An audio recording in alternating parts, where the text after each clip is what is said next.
You're listening to the Paul and Dave Show. You're listening to the Paul and Dave Show. Get over here, Dave. Dave's finally here. Well, I'm finally here too. We've been very busy. Right. We're not in the studio today. We're on location.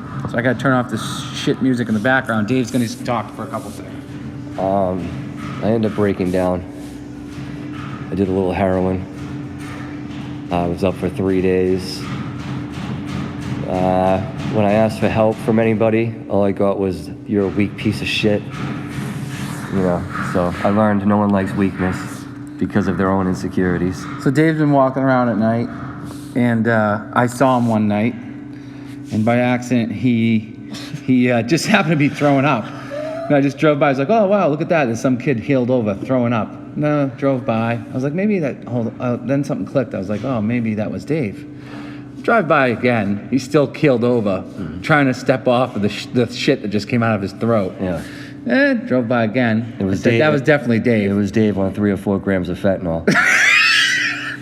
I drove by again, and there's Dave walking slowly, and I was like, "Oh, that's fucking Dave. He might need some help." I had a moment of weakness. And then I saw Dave at my house when he decided to run. Remember this? Yeah. And I looked directly in his face and said, "Are you high?" And he said, "No, why?" And at that moment, I knew he was high. Right. You could see it in my soul, right? Oh, yeah. The minute I looked into your eyes, I saw right to your soul. There was no soul. There's a problem. No, there was nothing there. I puked it out fucking 2 blocks away. You did. Soul's on my fucking sole of my shoes. Yep.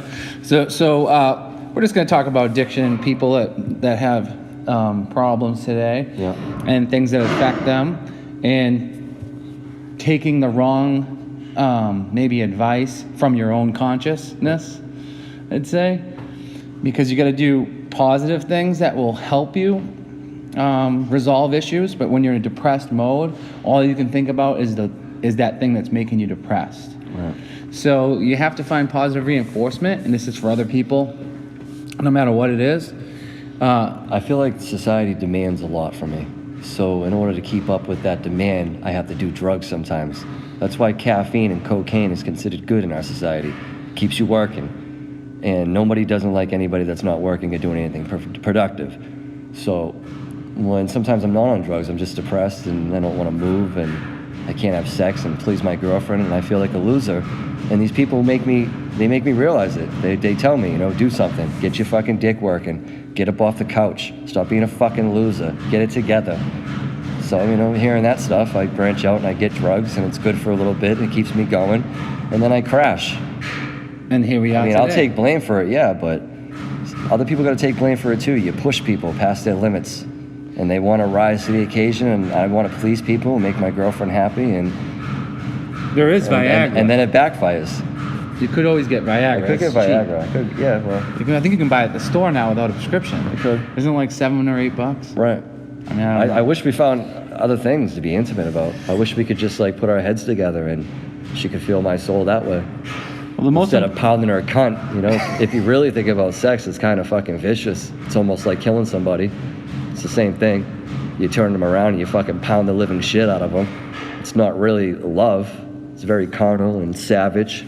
Yeah, there's definitely love in carnal and savage. I mean, you're basically trying to humiliate the other person. No way, shape, or form. When you tell someone to bend over and fucking ram your dick into their backside, how are you selling? How are you telling that they're worth anything? How is the girl not saying she wants to be bent over? Because the girl thinks she wants to be bent over. No, she definitely wants to be bent over. Maybe there is a type of there's a lot of types. Slave and master thing going on right there. It's not just a slave and master thing. It's a mutual conception between two people who have the same wavelengths in their brain. I don't like power. I don't get off on power. So me pissing on a girl or making her feel ashamed about herself by drinking my jizz doesn't do it for me.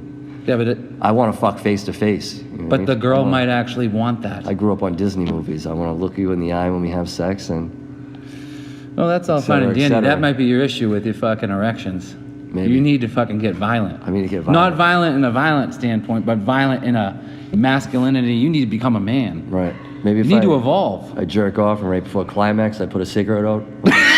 On your arm? On my arm? Yeah, that might do it. Right. I think that's a good idea. I'll learn to love pain. I'll get excited. So every time I'll take the cigarette away, but every Let's time go back to that every time grandfather. I jerk off, I'm like, Remember ooh. what he did? He associated pain with pleasure. Right. So you need to associate maybe some pain with pleasure and not self-inflicted I'm pain. a pussy. I'm a pleasure seeker. The whole time I should be looking for pain. There you go. Instead of running from it. Yep. You Good. should be fucking Good talk. I needed becoming. You should be becoming enticed by the pain. Right. Like working out.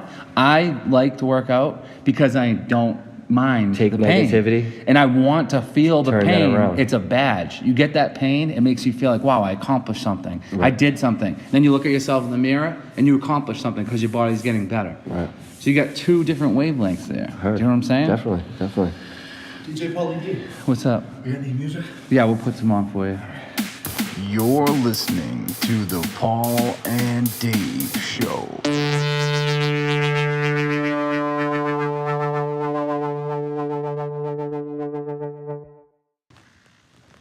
This is a very serious show, obviously. Dave is spilling his guts, telling people everything about him. So in no shape or form is this a joke. There's a problem. There's a problem. So with that said, we're gonna end this segment early.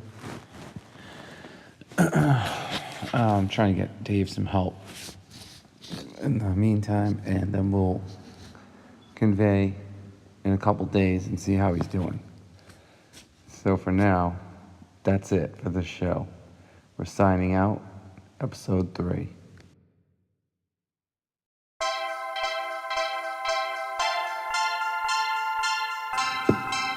You're listening to the Paul and Dave Show. You're listening to the Paul and Dave Show. Get over here. Dave. Dave's finally here. Well, I'm finally here too. We've been very